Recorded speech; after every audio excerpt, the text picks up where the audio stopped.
रावण के अंत के साथ ही युद्ध समाप्त हो चुका था। लंका में चारों ओर शांति लौट आई थी और सीता को बंधन से मुक्त कर दिया गया था। वर्षों के विरह के बाद राम और सीता का मिलन हुआ।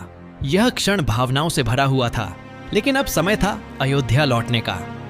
राम, सीता और लक्ष्मण पुष्पक विमान में सवार होकर अयोध्या की ओर प्रस्थान करने लगे। उनके साथ हनुमान और पूरी वानर सेना की स्मृतियां थीं।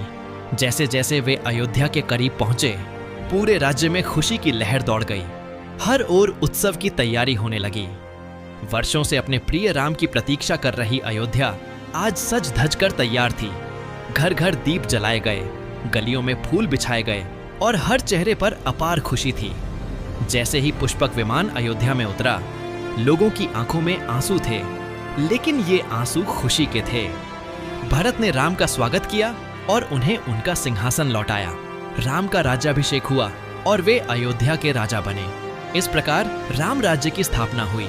एक ऐसा राज्य जहां न्याय था, शांति थी और हर व्यक्ति सुखी था। समय बीतता गया और एक दिन दरबार में हनुमान की भक्ति की चर्चा होने लगी।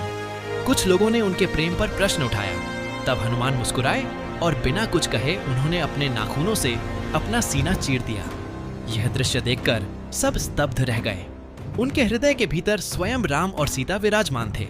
यह देखकर पूरा दरबार भाव विभोर हो गया और सभी की आंखों से आंसू बहने लगे। उस क्षण सभी को यह समझ आ गया कि सच्ची भक्ति क्या होती है। यह केवल एक कहानी नहीं थी, यह एक यात्रा थी। जन्म से लेकर वनवास तक, सीता हरण से लेकर हनुमान के पराक्रम तक और अंत में धर्म की विजय तक। अगर आपने इस पूरी कथा को महसूस किया है तो इस पूरी रामायण श्रृंखला को हमारी प्लेलिस्ट में जाकर जरूर देखें। हर एक भाग इस कथा का एक महत्वपूर्ण हिस्सा है। और अगर आप भी इस दिव्य यात्रा का हिस्सा बनना चाहते हैं तो हमें फॉलो करें, क्योंकि यह कहानी यहीं खत्म नहीं होती। यह हर उस दिल में जीवित रहती है जो धर्म, प्रेम और भक्ति को समझता है। यही है रामायण की अमर गाथा, जो युगों युगों तक हमें मार्ग दिखाती रहेगी।